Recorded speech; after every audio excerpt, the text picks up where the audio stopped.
আচ্ছা, চলুন আজ আমরা ভুল পরিচয়ে, কর্পোরেট ষড়যন্ত্র এবং 5 বছর পুরনো এক গভীর রহস্যের এমন একটা অবিশ্বাস্য গল্পে ঝাঁপিয়ে পড়ি, যা এই গল্পের পুরো মোড়টাই ঘুরিয়ে দেয়।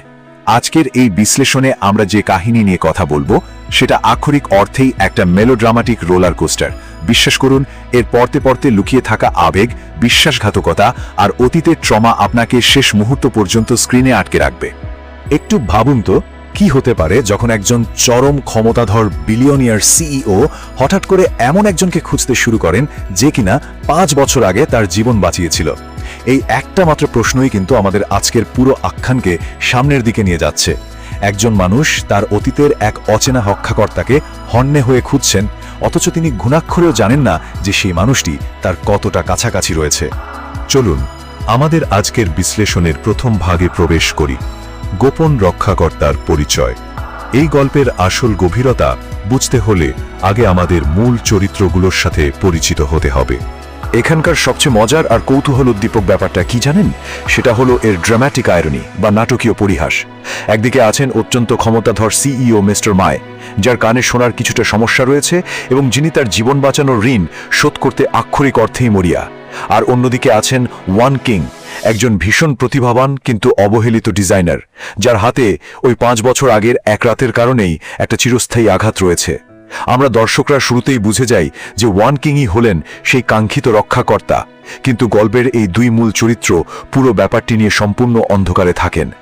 এখন এই টাইমলাইনটা একটু খেয়াল করুন। 2019 সালের 30 সেপ্টেম্বরের সেই ভয়ঙ্কর রাত।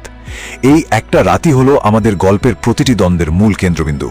সেই রাতের মারাত্মক দুর্ঘটনায় আমাদের রক্ষাকর্তার হাতে প্রচণ্ড আঘাত লাগে। আর সবচেয়ে মর্মান্তিক ব্যাপার হলো, সেই চরম আঘাতের পর তাকে ওখানেই অসহায় অবস্থায় ফেলে যাওয়া হয়। আর এখন বর্তমান সময়ে এসে সেই অজানা মানুষকে খোঁজার মিশন চলছে। সিইও মিস্টার মায়ের এই দৃঢ় প্রতিজ্ঞাই পুরো গল্পের মূল চালিকা শক্তি হিসেবে কাজ করে। এটা শুধু মুখের কথা নয়, এর পেছনের ইমোশনাল স্টেকস বা আবেগের জায়গাটা অনেক গভীর। তিনি এই ঋণ শোধ করার জন্য নিজের সবকিছু বাজি রাখতেও প্রস্তুত। এবার আসি গল্পের দ্বিতীয় ভাগে, কর্মক্ষেত্রে ড্রামা এবং তীব্র প্রতিদ্বন্দ্বিতা। কারণ আসল সত্যটা সামনে আসার আগেই ওয়ান কিংকে এক ভয়ঙ্কর কর্পোরেট যুদ্ধের মুখোমুখি হতে হয়। আমাদের প্রোটাগনিস্ট ওয়ান কিং কিন্তু সাধারণ কোনো মেয়ে নয় যে শুধু উদ্ধার পাওয়ার আশায় চুপচাপ বসে থাকবে। সি গ্রুপের অত্যন্ত বিষাক্ত এবং প্রতিযোগিতামূলক পরিবেশে সে নিজের মেধা আর শ্রম দিয়ে জায়গা করে নেওয়ার জন্য এক কঠিন লড়াই চালিয়ে যায়। একটু দেখুন মেয়েটাকে ঠিক কতটা স্ট্রাগল করতে হচ্ছে। প্রথমে ইন্টারভিউতে বাতিল হয়েও সে নিজের যোগ্যতায় চাকরিটা ছিনিয়ে নেয়। এরপর ডিরেক্টর ডং তাকে দিয়ে জোর করে কায়িক শ্রম করায়, কিন্তু তাতেও তাকে দমানো যায় না। সে মাত্র 3 দিনে বিশাল এক প্রজেক্ট নতুন করে দাঁড় করায়, বড় ক্লায়েন্টের ডিল ফাইনাল করে, এমনকি প্রতিদ্বন্দ্বী 40 মিলিয়নের বিশাল ঘুষের অফারও সোজা প্রত্যাখ্যান করে দেয়। তার এই অসামান্য সাফল্যগুলোই তাকে ঈর্ষান্বিত কলিগদের নজরে ফেলে দেয়। কি দারুণ একটা কথা, তাই না? এই একটা মাত্র উক্তি আমাদের প্রোটাগনিস্টের অদম্য আর সৎ চরিত্রকে পুরোপুরি ফুটিয়ে তোলে, যা গল্পের খল চরিত্রগুলোর ঠিক বিপরীত। এরপরেই আসে আমাদের বিশ্লেষণের তৃতীয় ভাগ, এক প্রতারকের ধোঁকাবাজি। ঠিক যখন ওয়ান কিং নিজের যোগ্যতা প্রমাণ করে সামনে এগোচ্ছে, তখনই দৃশ্যপটে হাজির হয় এক নতুন বিপদ। ঠিক এই সময়ই এন্ট্রি নেয় ওয়ান কিংয়ের প্রাক্তন সহপাঠী মা কিউমি। ঈর্ষান্বিত ডিরেক্টর ডংয়ের সাথে হাত মিলিয়ে সে এক জঘন্য পরিকল্পনা করে।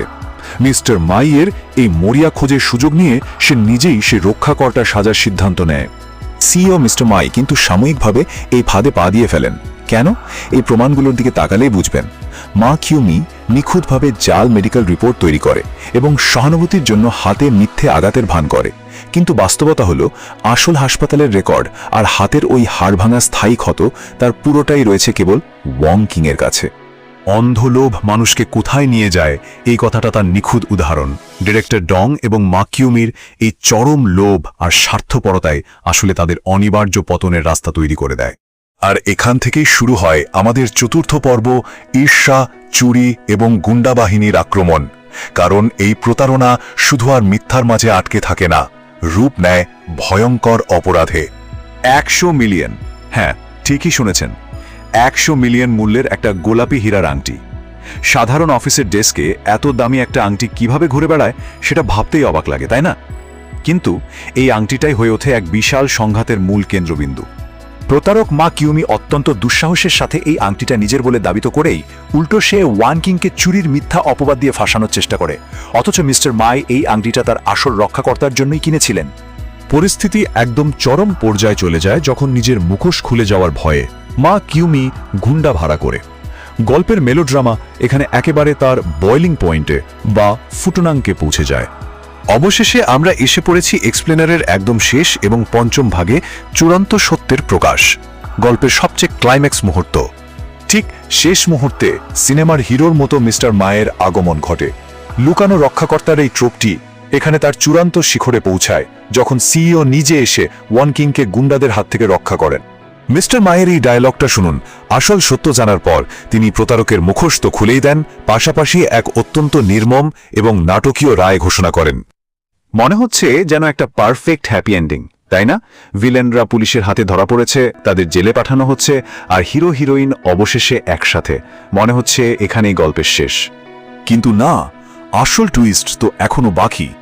চারপাশের পরিস্থিতি শান্ত হওয়ার পর মিস্টার মাইয়ের ওই নির্মম রূপ দেখে ওয়ান কিংয়ের মনে হঠাৎ 5 বছর আগের সেই অভিশপ্ত রাতের একটা স্মৃতি ফিরে আসে। সে এক ভয়ঙ্কর সত্য উপলব্ধি করে।